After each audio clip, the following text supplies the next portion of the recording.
It's a blast from the past on today's Unnamed Real Estate Podcast.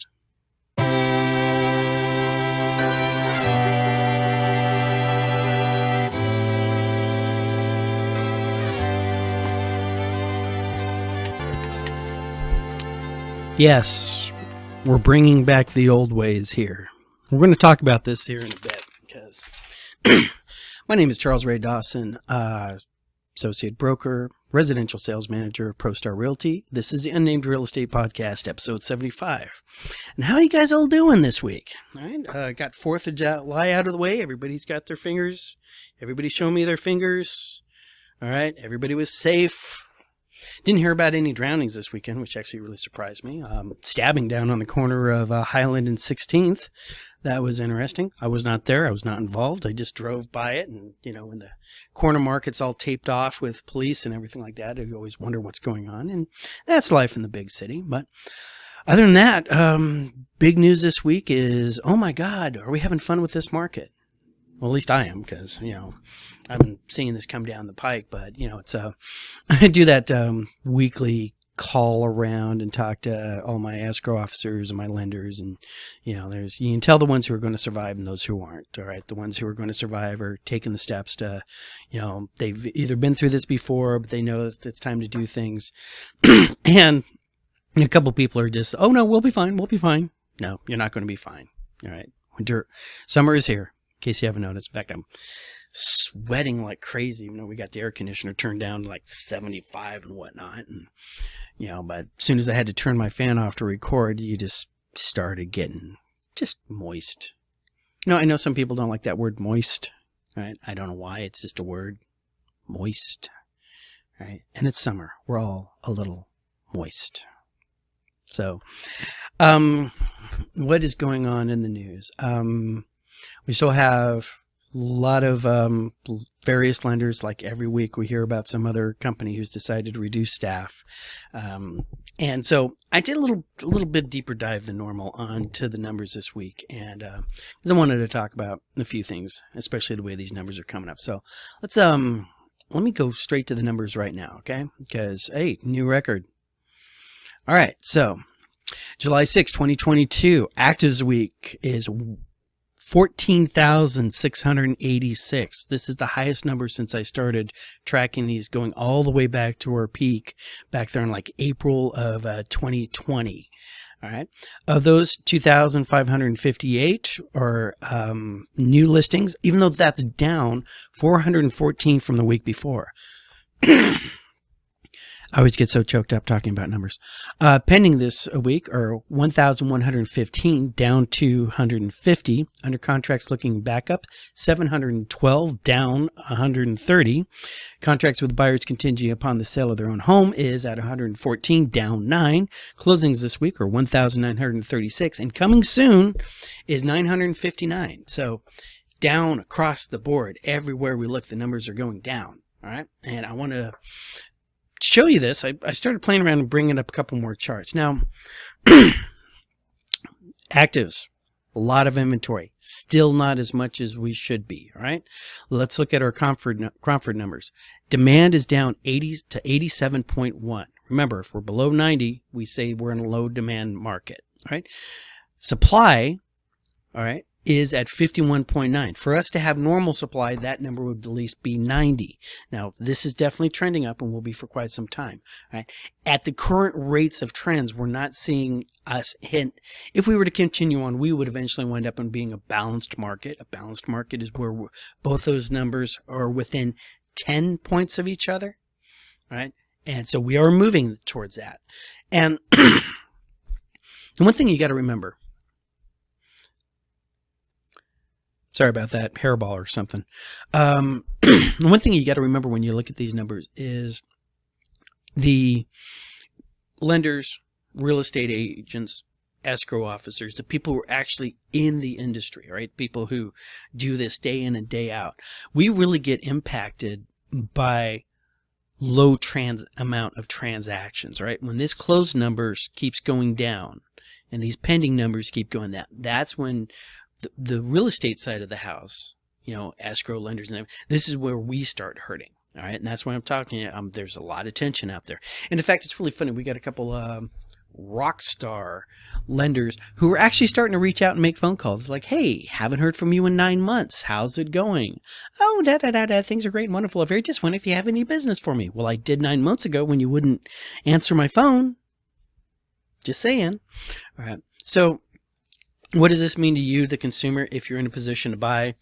Or, as you can see, demand is low. It's actually a better time to be a buyer right now. All right, getting to be the best, although we are still technically in a seller's market, and I'll show you that here in the future. All right, and if you were a seller, there's still not a lot of inventory out there. All right, but overall, if you're in the industry, it's getting a little rough for people. We're starting to see people start thinking about, hey, maybe I need to go back to, working, being a barista or something. This isn't as easy as I thought it was going to be. So we'll see these changes come up in the future. So wanted to show you this to back up the number. Now, you guys might remember this chart, and if I can move this around a bit so you can see all of it. This is this is that little spreadsheet that I've been tracking all the numbers, and you see all the reds here for the new listings and the pendings and the under contract and everything. All right, but this chart right here, you can see how actives have seriously spiked. All right, at this point right in here, right about middle March.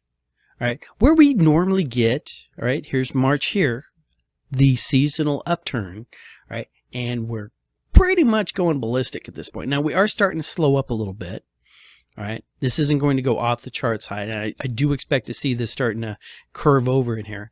But the reason why we have so many active, all right, is not because of new listing, all right? This is the same time period as this right here, just tracking our new listings. We were generally getting about 2,500 new listings a week, all right? All through last year and everything. And then here's our new little spike up, and now a sudden downturn. Are we going to return to normal? This right here is a seasonality from the winter time.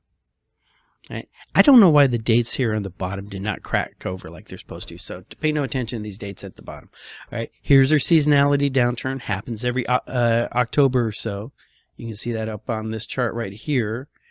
All right, where we start seeing our new listings trend down starting right around October.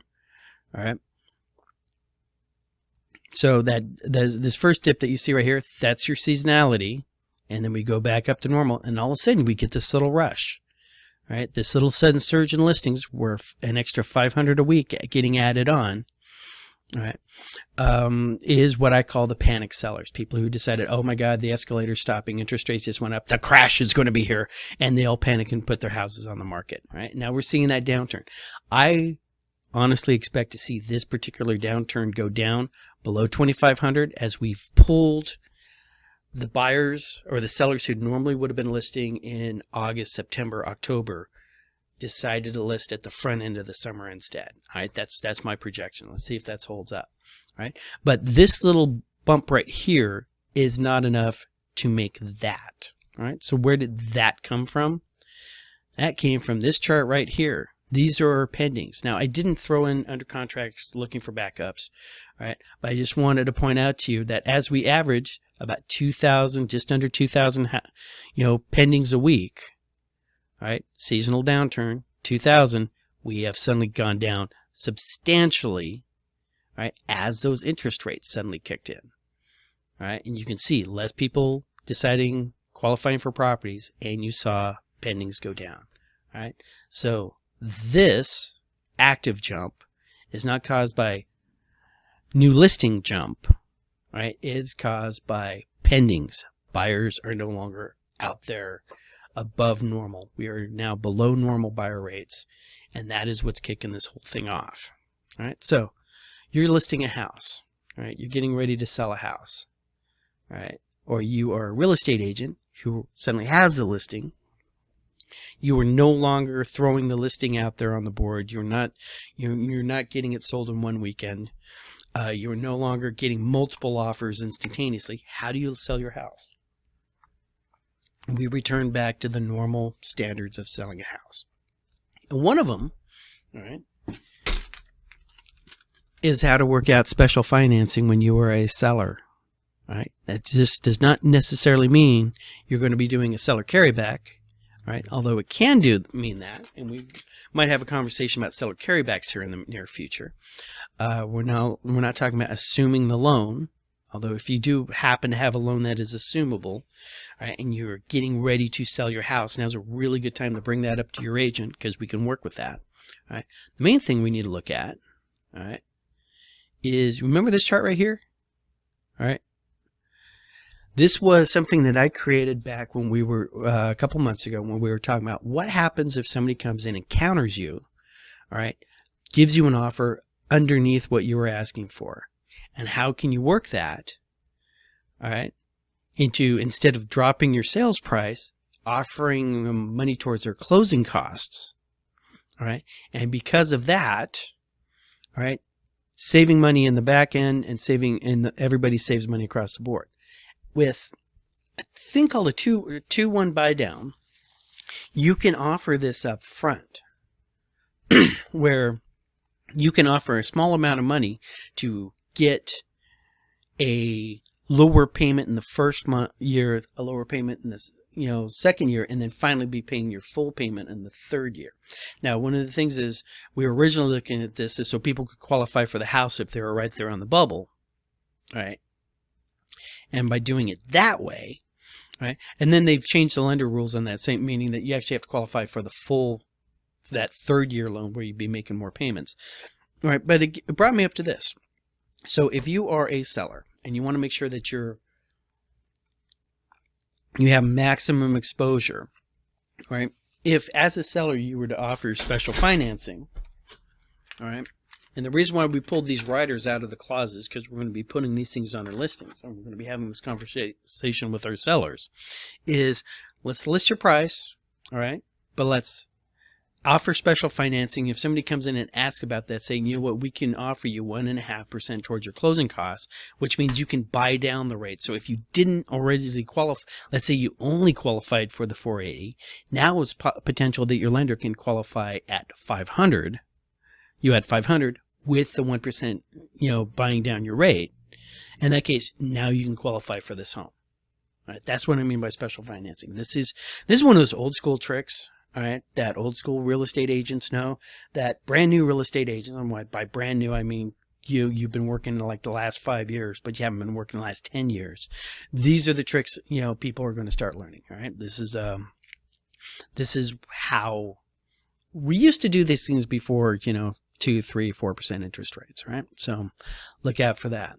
All right? So, and that's pretty much the wrap up. I'm recording this on Wednesday because I have a listing appointment to go out to Thursday, and I got to prep for that and get my final numbers so we can come up with pricing and everything. So very, very short episode by my standards, right? Wow, we're going to wrap this up at about 13 minutes and change. So, all right, long story short, thank you very much for watching. Please like, share, subscribe. If there's a little bell notification on YouTube, if you haven't hit that, you would be notified every time I actually do post this. Although you should just have it in your calendar already that I drop these things every Thursday at 5 o'clock. There will also be the link to my Facebook page below. That is my business page. Please click on that and like that. I drop more information out there, routinely. And by routinely, I mean when I remember to. All right. But thank you guys very much. Have a great weekend. Watch the kids and pets around the water. We all survived the 4th of July for watch this, but there's still a lot of summer in front of us. And have a great day. Work your circles. Go have fun.